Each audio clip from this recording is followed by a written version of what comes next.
แต่นอนแบบนี้ก็โอเคอยู่เนาะ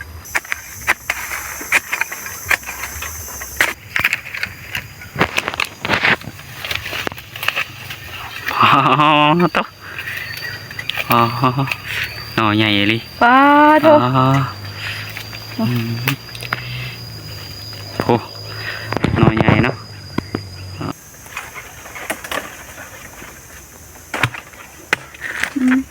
ไอ้ทงแข็งบ่ไอ้ทงแข็งอยู่กับบ่แข็งมาได้ดอกมัน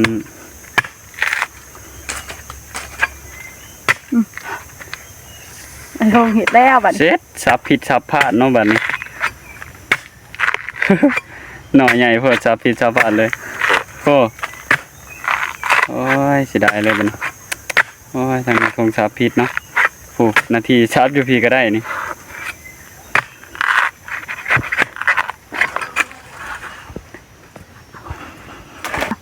บ้ามาวันนี้ทางภาษาสิเป็นคนเอาเนาะไอ้ทงเพิ่นซับแล้วเลยเนาะไอ้ทง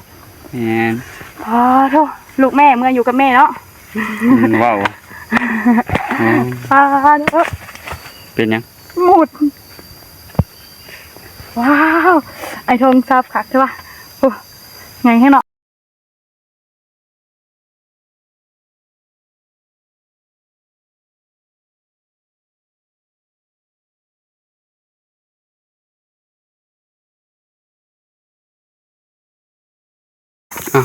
ครับสบายดีเด้อแม่ซี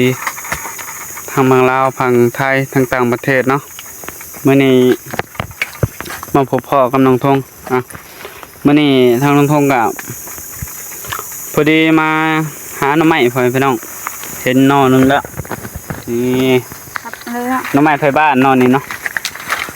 ซับเลยปะจอดเลยสบายดีเด้อแม่ซีเบอร์สุขูสุคนสบายดีมื่อนี้มา3 แก๊งแก๊ง3 สหายนี่เท่าแก๊ง3 สหายมามื่อนี้หน่อยนะพ่อซับเลยเท่าเห็นเด้อว่าเท่าขากเรียสอบเด้เนาะบ่ได้มาหาดนเลย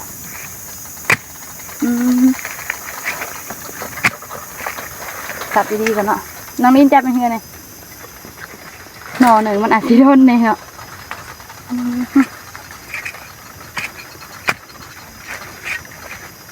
คือมากันเลยวะอย่างงัดได้เสียงขวดได้งัดหักเลยเนาะหักดึงลงมาพี่ได้ปะอ่อนเกินปลาเถอะได้น้ำใหม่นะน้องลินไปกระตาเลยไปทางนั้นปะเนี่ยรุ่นเบิ่งว่าสิมีปะทางนี้เนาะแม่ว่าสิเฮ็ดสุปหน่อไม้พี่น้องสุปบ่เลืออย่างก็มกหน่อไม้มกหน่อไม้กินเสือเขาก็เลยตามใจแม่หนึ่งมือหน่อยน้องแม่นมาหาให้แม่เพิ่นน้องลินเอาเงินนั่นเห็นอีกแล้วเนาะนี่มันเป็นนั่นกระตูดมันเอาเลยกระปูดมันบ่แม่นกระตูด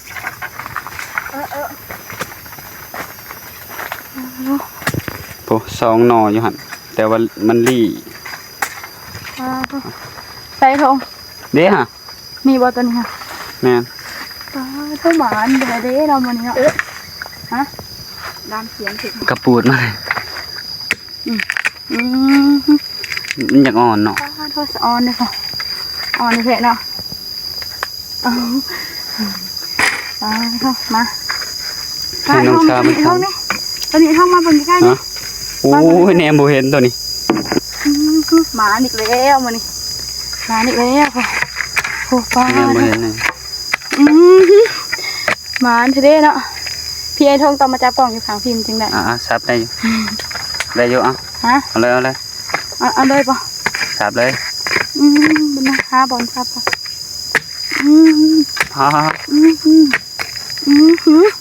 มันอ่อนเลยซับมั่วเลยน้องสาวป้าป้าจะอ่อนนี่ทองหน่อใหญ่อะไรไม่เห็นป้าทำมันแบบเสียงน้องลิ้น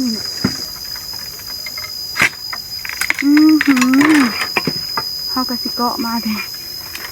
ไม่เมื่อทองนะ ปลาเถอะหมาเถิดฮะ ได้บ่เบิด ฮะ ได้ครึ่งเดียวเท่านี้ แม่นึงค่ะนั่นนี่เลยเนาะปลาเถอะจะออนเด้ปลาอยู่ห่างฉันกับพ่อกิน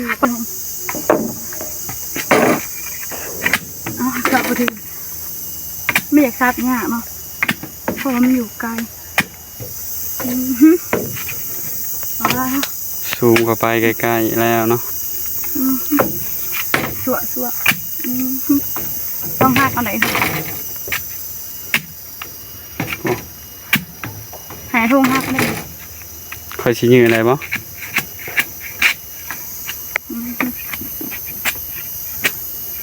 ป่านี่มีครบเบิดได้นี่ไก่ป่านกกดนกยังก็มีครบ ได้บอยโทร แม่น อยู่ไปเลยอยู่ไปหาขวดอีกเนาะ เกาะออกมาแล้วบ่ เกาะบ่ได้เสียมบ่แม่นเสียมเกาะเลย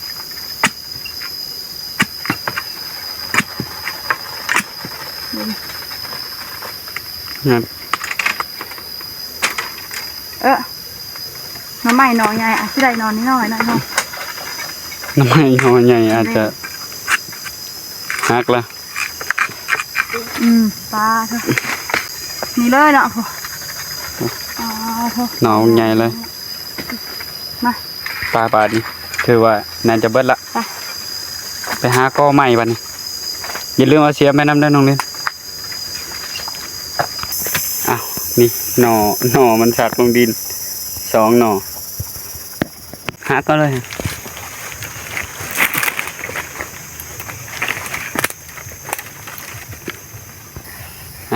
เดี๋ยวน้องธงชับเองเนาะเดี๋ยวให้น้องชาเป็นผู้จับคลิปให้พ่อพี่น้องโอ้ยผ่านแล้วทางลุงเวียนจับได้น้อยเดียวเนาะมันเลยจังเอามันจับตัวใหม่ก่อน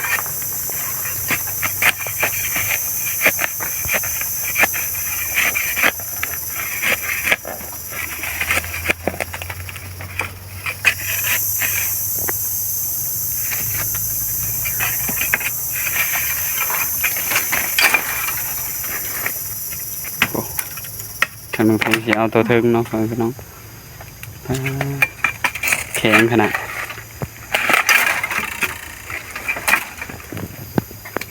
อ้าวตเห็นหนอมันบ่ค่อยอันนั้นปานใดเนาะ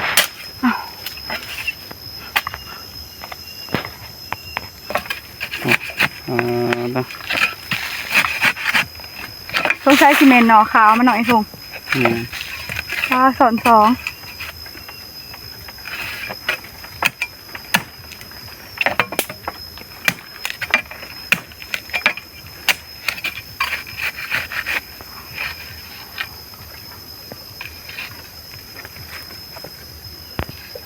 ว้าวหน่อขาวมันปลาหน่อขาวมันเนาะ2 หน่อพ่อพี่น้องหน่อขาวปลานี่ยิงเลยอีกหน่อหนึ่งหน่อขาวเอาออกมาแล้วหน่อหนึ่งเนาะยิงเลยหน่อหนึ่งโอ้ปลาหน่อขาวมันปลาต้องหน่อนี่มีแต่หน่ออันนั้นเนาะบ่มีหน่อใหญ่พ่อพี่น้องมีแต่หน่อแบบนี้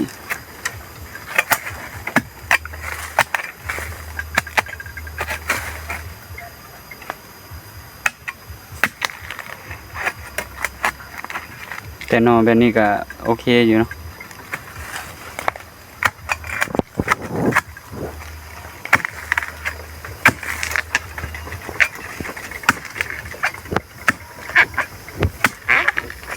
ยุงค่อนข้างอยากลายในนั้นนะ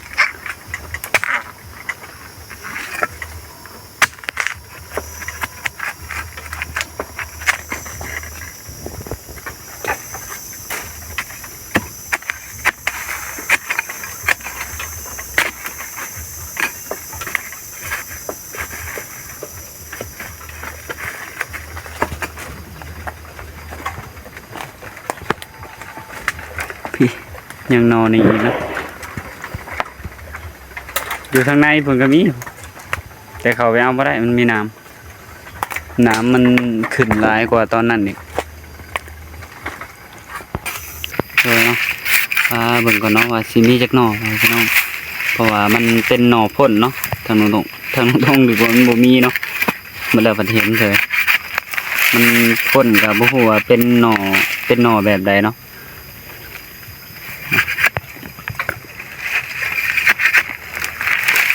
งาไม้อยากบังหน่อยจังหน่อย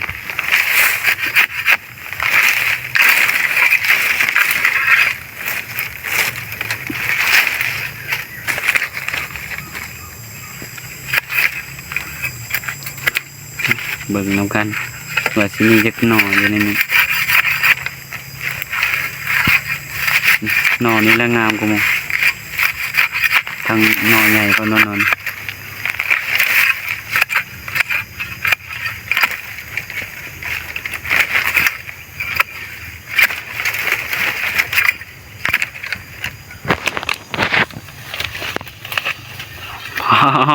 ต๊ะหน่อใหญ่เลย ป้าโท โอ้หน่อใหญ่เนาะต๊ะไปวันนี้กันกล่องมัวแล้ววันนี้เนาะ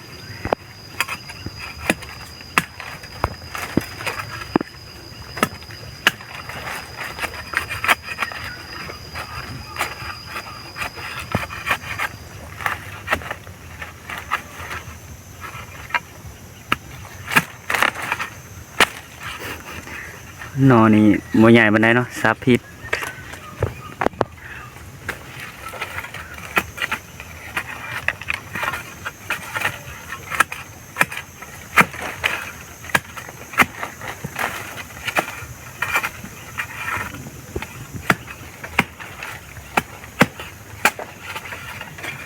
บ่ได้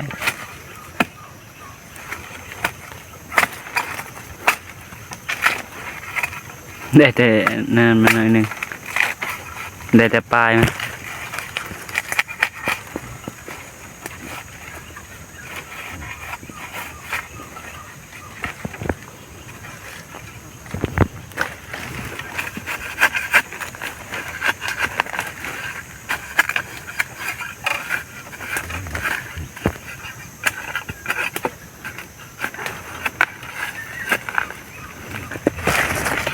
เจออีกแล้วทุ่ง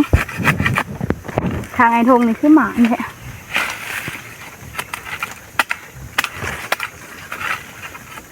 เจอเอาไม้พ่นไอ้ทงนี่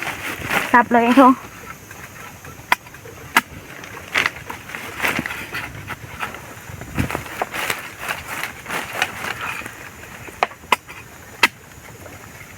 ไอ้ทงขึ้นกระหับออกมาเนาะบันตาทุ่ง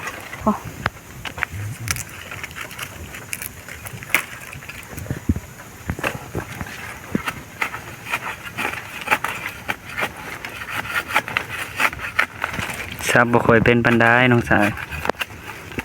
โอ้ยสันก็ดีแหละ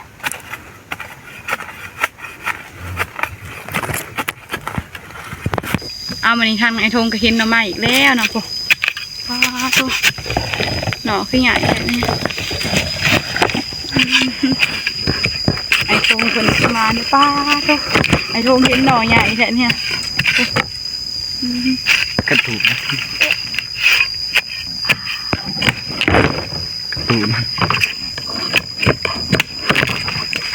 ก็ไม่ได้ใหญ่ปานใด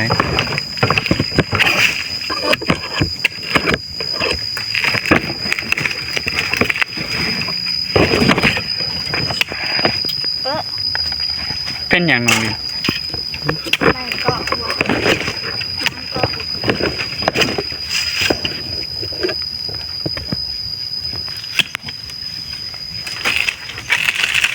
ปลาทุกไอ้ทงใหญ่ไอ้ทงยังบุขาดอยู่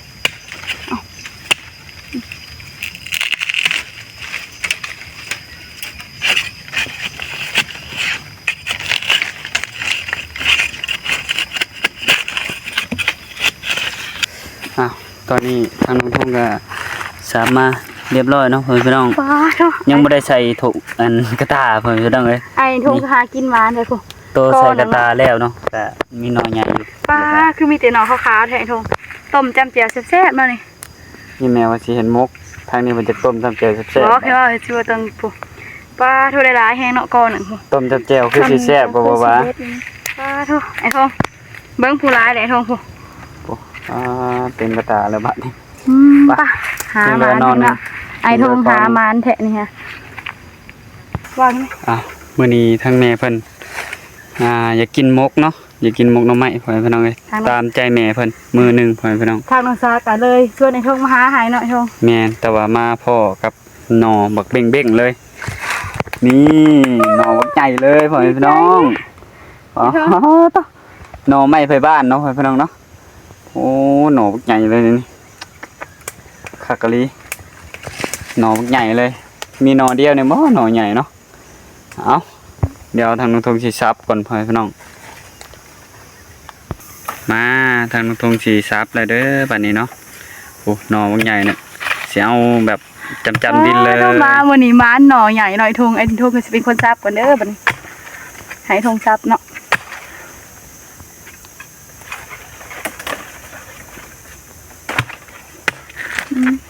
ไอ้ทงแข็งบ่ไอ้ทง แข็งอยู่กับบ่แข็งบ่ได้ดอกมัน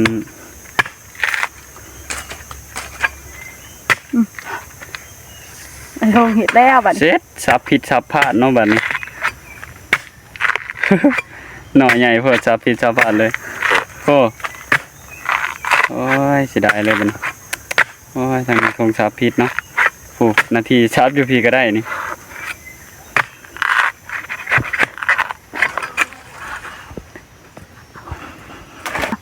ว้าวมาวันนี้ทางน้องซาสิเป็นคนเอาเนาะไอ้ทงเพิ่นซับแล้วเลยเนาะไอ้ทง แม่น พาเถอะพาเถอะ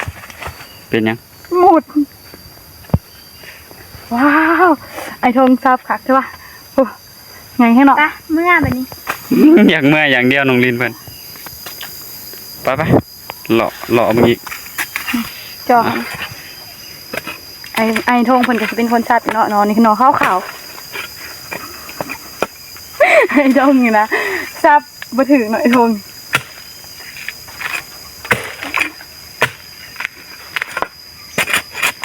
ปลาด้วยไอ้ทงไปซับหน่อขาวแทนนี่โห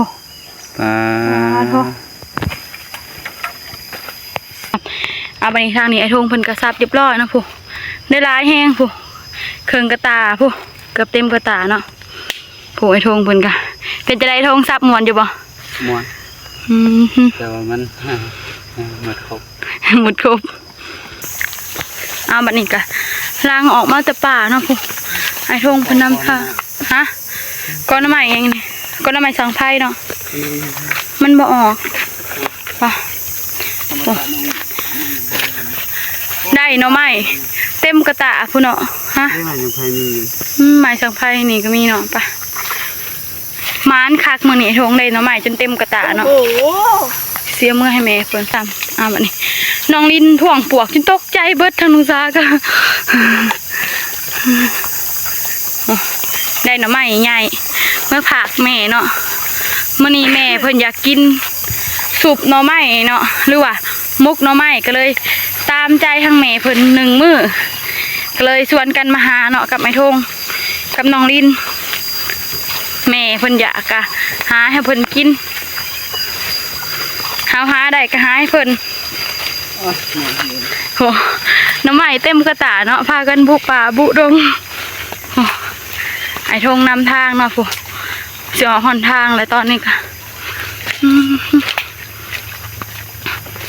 หาหน่อไม้ให้แม่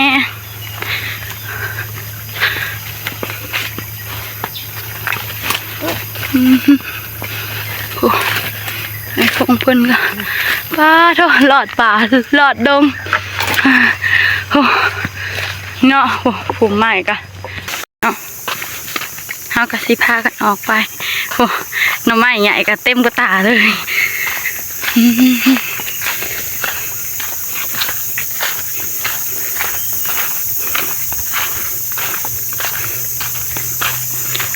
ไป เฮาก็พากันย่างเมื่อป้าปวกไอ้ท้องปวก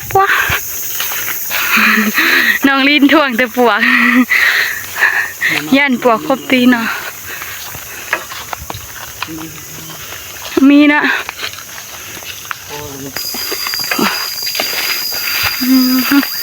เป็นจะได้ท้องมวนบ่หาทำไมมื้อนี้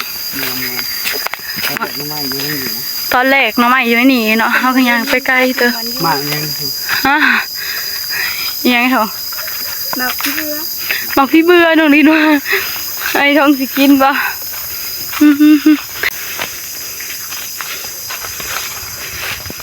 โอ้ไอ้ทงไป น้องไม่ตาย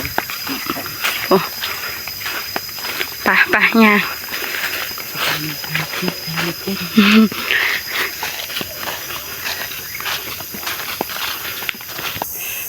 มานี้เนาะน้องสาวเพิ่นสิถอกอยู่ในนี่เลยเนาะกลางป่ากลางดงเลยนี่ ป้า หมดแห่งหลายอยู่ไว้ได้หมดยุง หมดงานเลยครูป้าลายให้เนาะพอหมดงานบอกไหมมีแต่หนอขาวๆเนาะป้า3-4ยังก่อยทงมุกเนาะ แม่นหมก เพิ่นเทศมุกโอ้เขาหาได้หลายแห่งเนาะ เพิ่นก็ว่าไปก่อนนะเฮ็ดคือมันสิมี แต่ก็มีอะไร ฮึบปะหวานแห้งเนาะมีความสุขปะยางโตไอ้ทงหิวตัวนี้น้องสาคือตัวนี้ บัดนี้ทางทงก็จะได้จบคลิปไปเพียงเท่านี้เนาะก็ขอบคุณทุกคนเนาะไทยแมฟซีเบิดทุกคนเนาะที่เบิ่งคลิปของน้องทงแต่ต้นจนจบที่ความโฆษณาเนาะทางน้องทงก็สิขอลาไปก่อนเนาะพี่น้องโดยขอกล่าวคำว่าสบายดี